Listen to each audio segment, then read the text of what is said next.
करोडपती होणं हे प्रत्येकाचं स्वप्न असतं। तसं बघितलं तर पुणे मुंबई सारख्या शहरात ज्यांचं घर आहे किंवा ज्यांच्याकडे 10 एकरपेक्षा जास्त शेती आहे ते करोडपती आहेतच। मात्र घर किंवा शेती आपण सहसा विकत नाही, यापैकी बरीच संपत्ती आपल्याकडे वारसा हक्काने आलेली असते।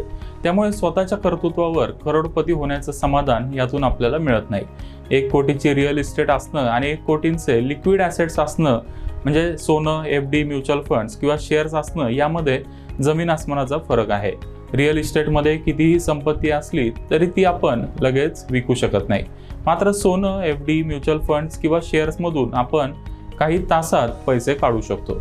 म्हणूनच लिक्विड ॲसेट्स असणारा करोडपती होण्यात खरी मजा आहे। मात्र हे उद्दिष्ट साध्य करणं इतकं सोपं नाहीये। यासाठी फॉर्म्युला 12-15-20 आपल्याला उपयोगी पडेल।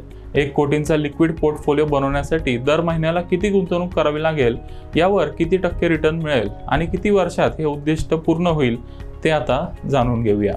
फॉर्म्युला 12-15-20 मध्ये 12 हा अपेक्षित वार्षिक रिटर्न आहे, 15 हा गुंतवणुकीचा कालावधी आहे, म्हणजे आपल्याला 15 वर्षांसाठी गुंतवणूक करावी लागेल। शेवटी 20 म्हणजे 20,000 रुपये ही आपली दर महिन्याची गुंतवणूक आहे। याचा अर्थ जर आपण 15 वर्षांसाठी दर महिन्याला 20,000 रुपयाची गुंतवणूक केली आणि त्यावर आपल्याला सरासरी 12 ते 12.5% वार्षिक रिटर्न मिळाला तर आपला 1 कोटींचा पोर्टफोलिओ तयार होईल। आता सगळ्यात महत्त्वाचा प्रश्न म्हणजे ही गुंतवणूक नक्की कोणत्या इन्स्ट्रुमेंटमध्ये करायची आहे। याचं उत्तर सोपं आहे। ज्या ॲसेटमध्ये आपल्याला 12% रिटर्न मिळू शकतो अशाच ॲसेटमध्ये आपल्याला ही गुंतवणूक करावी लागेल। ऐतिहासिक आकडेवारीचा विचार केल्यास 12%पेक्षा जास्त रिटर्न म्युच्युअल फंड्स आणि शेअर्समध्ये मिळतो। याचबरोबर आता आपल्याकडे आणखी एक चांगला पर्याय उपलब्ध झाला आहे, तो म्हणजे रिझर्व्ह बँकेचे गोल्ड बॉन्ड्स। गोल्ड बॉन्डवर सरकार अतिरिक्त 2.5% व्याज देतं, त्यामुळे सोन्यात दरवर्षी सरासरी मिळणारा 10% रिटर्न आणि 2.5% व्याज असं एकूण 12 ते 12.5% वार्षिक रिटर्न यातून आपल्याला मिळू शकतो। आपण RBIच्या गोल्ड बॉन्डमध्ये 20,000 पैकी काही रक्कम टाकली तर आपलं उद्दिष्ट पूर्ण होऊ शकतं। सोनं आणि शेअर मार्केट विरुद्ध दिशेला चालतात, त्यामुळे पोर्टफोलिओ ऑटोमॅटिकली डायव्हर्सिफाय होतो। शेअर मार्केट खाली आलं तर सोन्यात चांगला रिटर्न मिळतो आणि जोखीम देखील कमी होते। आता हे उद्दिष्ट पूर्ण करण्यासाठी म्युच्युअल फंड्सचा पोर्टफोलिओ कसा बनवायचा ते जाणून घेऊया।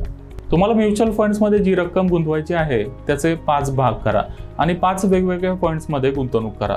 Blue chip, flexi cap, value fund, balance advantage fund आणि मल्टी ॲसेट ॲलोकेशन या 5 कॅटेगरीमध्ये आपण SIP चालू करू शकतो। यापैकी ब्ल्यू चिप आणि फ्लेक्झी कॅपची कामगिरी शेअर मार्केटवर अवलंबून असेल।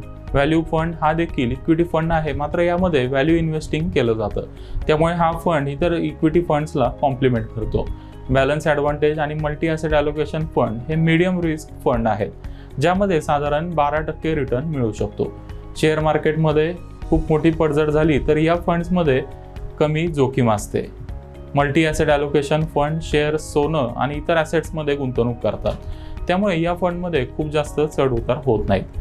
SBI ब्ल्यू चिप फंड, पारंपरिक flexi cap fund, ICICI value discovery fund, Kotak balance advantage fund आणि HDFC मल्टी ॲसेट फंड अशा 5 फंड्सचा पोर्टफोलिओ बनवून जर आपण नियमित SIP केली तर आपला 1 कोटींचा पोर्टफोलिओ नक्की तयार होईल। या कॉर्पसवर आपल्याला नंतर वार्षिक 6% जरी रिटर्न मिळाला तरी दर महिन्याला 50,000 रुपयाचा पॅसिव्ह इन्कम लगेच चालू होईल। फॉर्म्युला 12-15-20चा वापर करा आणि लिक्विड ॲसेटच्या माध्यमातून करोडपती होण्याचं स्वप्न पूर्ण करा। सोनं, bank deposit, real estate, mutual funds, shares आणि इतर गुंतवणुकी संदर्भात तुमच्या मनात काही प्रश्न आहेत का? काळजी करू नका, आता तुम्ही हे प्रश्न थेट अर्थविश्वातल्या तज्ज्ञांना विचारू शकता आणि तेही अगदी मोफत। Money9 ॲप डाउनलोड करा आणि लगेच तुमच्या मनातल्या प्रश्नांचे उत्तरं जाणून घ्या। प्रश्न तुमचे, उत्तरं तज्ज्ञांचे।